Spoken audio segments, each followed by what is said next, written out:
Diplomatic gifts usually whisper: a bolt of hand-woven silk, local porcelain, a first edition book. They are tokens meant to signal polite friendship, shared civilization, and cultural heritage.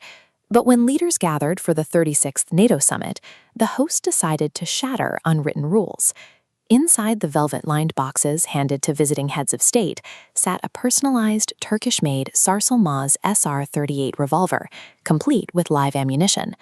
A firearm, in the grammar of statecraft, functions as an aggressive statement, a reminder of raw power tucked into a velvet-lined box. Turkish President Recep Tayyip Erdogan took the traditional concept of hospitality and weaponized it to make the most powerful people in the world profoundly uncomfortable on his own turf. Almost immediately, the gifts created legal chaos for the recipients. Under strict British firearms laws dating back to the 1996 Dunblane massacre, it is illegal for UK Prime Minister Keir Starmer to import a handgun. He was forced to abandon the revolver at the British Embassy in Ankara. Canadian Prime Minister Mark Carney faced a similar hurdle. His delegation scrambled to figure out logistics, ultimately surrendering the weapon directly to the Royal Canadian Mounted Police. For European Union officials, the headaches were entirely bureaucratic. Internal ethics rules strictly limit personal gifts to exactly €150, meaning keeping a luxury, custom-engraved firearm was completely out of the question. And that doesn't even touch the severe security protocols triggered when you unexpectedly hand live ammunition to heavily guarded heads of state and expect them to travel home with it. While NATO leaders prepared for high-level defense talks, they were instead forced to navigate the minutiae of customs forms and ethics exemptions, leaving the host in control of the room's energy before the summit even officially began.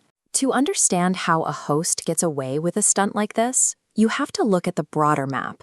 With the United States actively carrying out military strikes in Iran, Turkey's geographic position, bridging Europe and the Middle East, is suddenly indispensable to Western security. Operating from this position of dominance, Erdogan secured a major concession. During the summit, President Donald Trump announced the lifting of U.S. sanctions on Turkey, reversing a bitter, years-long diplomatic freeze. Those sanctions were originally imposed in 2019 to penalize Ankara for purchasing Russia's advanced S-400 missile defense system over the objections of its NATO allies. Lifting that blockade reopens the door for Turkey to acquire something they have wanted for half a decade: highly coveted American F-35 fighter jets. Erdogan successfully forced the United States to concede on its most stringent military blockades. The engraved revolvers were simply a winner's flourish, a physical, heavy manifestation of his newly secured dominant leverage on the global stage. Beyond the diplomatic theater, the gift was a calculated piece of experiential marketing for Turkey's booming domestic defense industry. Handing NATO leaders a Turkish-made weapon doubles as a premier product showcase. It signals to global arms buyers that Ankara's small arms, advanced military drones, and armored vehicles are world-class. It also plays perfectly at home.